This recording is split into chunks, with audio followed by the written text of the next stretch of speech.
ఇది నిజంగా ఆ పరమశివుడి మహిమేనా?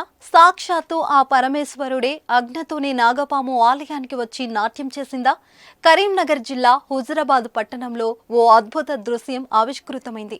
ఆ పరమశివుడి కంఠభరణమైన నాగపాము శివలింగంపై ప్రత్యక్షమైంది. శివలింగాన్ని చుట్టుకొని పడగ విప్పుతూ భక్తులకు దర్శనమిచ్చింది. శివుడి మెడలో ఏ విధంగానైతే ఆభరణంగా ఉంటుందో అదే రీతిలో శివలింగంపై పాము చూసి భక్తులు పరవశించిపోయారు. నాగరాజు సమేత శివలింగ దర్శన భాగ్యం తమకు కలిగిందంటూ ప్రత్యేక పూజలు చేశారు. ఈ విషయం ఆ నోట ఈ నోట పాకి చుట్టుపక్కలకు వ్యాపించడంతో ఆలయానికి భక్తులు భారీగా తరలివచ్చారు.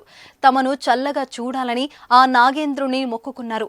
ఇది దైవ మహిమని, సాక్షాత్తు ఆ పరమేశ్వరుడి ఆభరణమైన నాగపాము ఆలయానికి వచ్చిందని భావించారు.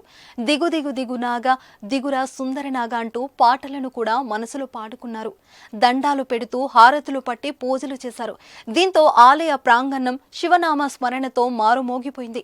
భక్తుల హడావుడితో కాసేపటి తర్వాత పాము అక్కడి నుంచి వెళ్లిపోయింది. కొన్ని ఘటనలు యాదృచ్ఛికంగా జరిగినా ఆశ్చర్యానికి గురి చేస్తాయి. అయితే తరచుగా పాములు శివాలయంలోకి వెళ్లి దర్శనమిచ్చిన వీడియోలు సర్వసాధారణంగా సోషల్ మీడియా ద్వారా చూస్తూనే ఉన్నాం.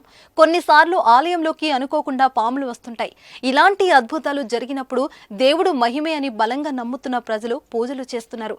గతంలో కూడా వేప చెట్టుకి పాలు కారడం, నంది విగ్రహం పాలు తాగడం, అమ్మవారు కళ్ళు తెరవడం వంటి వింత ఘటనలు వైరల్ అయ్యాయి. మళ్ళీ ఇప్పుడు శివలింగంపై నాగపాము పడగ విప్పి నాట్యమాడడం ఆశ్చర్యానికి గురిచేసింది.